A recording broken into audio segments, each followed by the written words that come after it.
Night டின்னருக்கு ஒரு பன்னீர் பராத்தாவும் சன்னா மசாலாவும் பார்த்துடலாமா? செம்மையாக இருந்தது. நீங்களும் உங்கள் வீட்டில் எப்படி பண்ணணுன்றதை சொல்கிறேன். போகலாமா? இன்றைக்கி நான் மைதா மாவில் தான் பண்ணுறேன். நீங்கள் கோதுமை மாவில் கூட பண்ணுங்கள். மைதா மாவு வந்து ஒரு 1/4 கிலோ எடுத்துகிட்டு உப்பு போட்டுட்டு 2 ஸ்பூன் நெய் விட்டுட்டு ஈஸ்ட்டு கொஞ்சம் 1/2 ஸ்பூன் சேர்த்துட்டு நல்லா பிசைஞ்சு ஊற வச்சிடலாம். ரொம்ப ரஃப்பாலாம் பிசைய தேவையில்ல. நம்ம ஒரு விரல்களை வச்சு நல்ல சாஃப்டான ஒரு டோவாக பிசைஞ்சு ஊற வச்சிடலாம். இப்போ போயிட்டு நம்ம சன்னா மசாலா பண்ண ஆரம்பிச்சிடலாம்.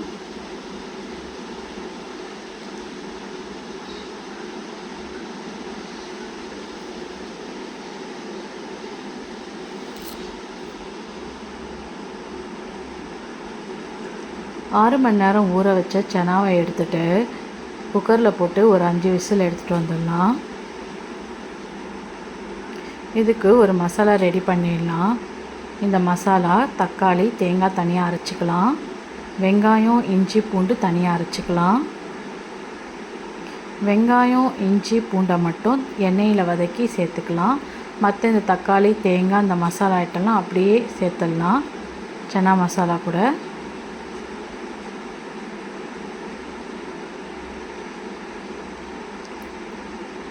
சொன்ன மாதிரி எண்ணெயை விட்டுட்டு வெங்காயம் இஞ்சி பூண்டை மட்டும் நம்ம வதக்கிடலாம். இந்த தக்காளி இது கூட தேங்காய் மசாலா வந்து தனியாக அரைச்சிட்டு நம்ம வேக வச்ச சன்னா கூட இதை ரெண்டுத்தையும் நம்ம சேர்த்துடலாம். ஃபஸ்ட்டு தக்காளி பேஸ்ட்டு சேர்த்தாச்சு.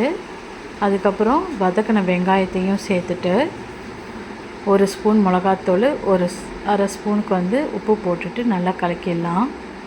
கலக்கிட்டு ஒரு 3 விசில் விட்டுடலாம். சூப்பரான சன்னா மசாலா ரெடி ஆயிடுச்சு. இப்போது நம்ம இது கூட ஸ்டஃப்டு வந்து பன்னீர் செய்ய போகிறோம். வெங்காயம் தக்காளி இஞ்சி பூண்டு எல்லாத்தையும் நல்லா வதக்கிட்டு நம்ம வீட்லேயே பண்ண பன்னீரை வந்து போட்டுக்கலாம். இப்போ மிளகாத்தூள் உப்பையும் சேர்த்தாச்சு. வீட்டில் பண்ண பன்னீர் தான், அதையுமே சேர்த்துட்டு நல்லா கலந்துடலாம். நல்லா கலந்துட்டா ஒரு பன்னீர் வந்து நம்மளுக்கு ரெடி ஆகிடும். கொஞ்சம் நம்ம சீஸையும் சேர்த்துடலாம். அது எப்படி வந்து ஒரு சீஸ் வந்து கரைஞ்சி அப்படி நூல் நூலாக வருது பார்த்திங்களா? ரொம்பவே நல்லா இருந்தது பார்க்குறதுக்கு. இப்போது நம்ம பிசைஞ்சு வச்ச மாவு வந்து எவ்வளோ உப்பி போய் இருக்குது பார்த்திங்களா? ஈஸ்ட்டு சேர்த்தோம் இல்லையா, அதனால் உப்பி போயிருக்கு. அதில் கொஞ்சம் மாவை எடுத்துகிட்டு திரட்டிட்டு கொஞ்சம் பன்னீர் போட்டுட்டு இன்னும் நல்லா க்ளோஸ் பண்ணி திரட்டிட்டு தவாவில் நெய் விட்டு சுட்டு இந்த பக்கமும் அந்த பக்கமும் சுட்டு செமையாக இருக்கும்.